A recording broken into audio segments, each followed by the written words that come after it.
تیسری بات اس حوالے سے غامدی صاحب 1400 سال سے امت مسلمہ کا جو ایک طریقہ چلا آ رہا، جو منہج چلا آ رہا، جو راستہ چلا آ رہا، جس کو سبیل المومنین کہتے ہیں، قرآن بھی کہتا ہے وَمَن يُشَاقِقِ الرَّسُولَ مِن بَعْدِ مَا تَبَيَّنَ لَهُ الْهُدَىٰ وَيَتَّبِعْ غَيْرَ سَبِيلِ الْمُؤْمِنِينَ نُوَلِّهِ مَا تَوَلَّىٰ وَنُصْلِهِ جَهَنَّمَ وَسَاءَتْ مَصِيرًا۔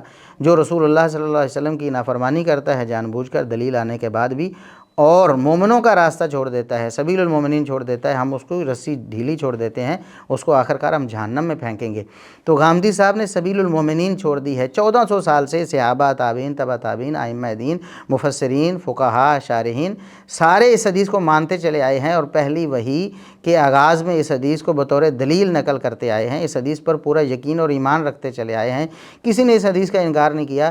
غامدی صاحب نے مسلمانوں کا راستہ، مومنوں کا راستہ چھوڑ کر قرآن کریم کی بھی صریح خلاف ورزی کی ہے، کہ وہ کہتے ہیں کہ 1400 سال کسی کو سمجھ ہی نہیں آئی، قرآن کی نعوذ باللہ غلط تفسیر کرتے رہے، یعنی 1400 سال قرآن کسی نے نہیں سمجھا ہے۔ محمد الرسول اللہ صلی اللہ علیہ وسلم نے کیا صحابہ کو نہیں سمجھایا تھا؟ صحابہ نے کیا تابعین کو تعلیم نہیں دی تھی؟ تابعین نے آگے پھر ائمہ دین کو یہ علم منتقل نہیں کیا تھا؟ کیا قرآن کریم کے صرف الفاظ اللہ رب العزت نے محفوظ بنائے ہیں؟ اس کا معنی مفہوم کیا موم کی ناک ہے کہ جو جس طرح چاہے موڑتا رہے؟ قرآن کی اصل حفاظت ہی یہ ہے کہ اللہ رب العزت نے الفاظ کے ساتھ ساتھ اس کا معنی مفہوم بھی اللہ رب العزت نے محفوظ فرما دیا۔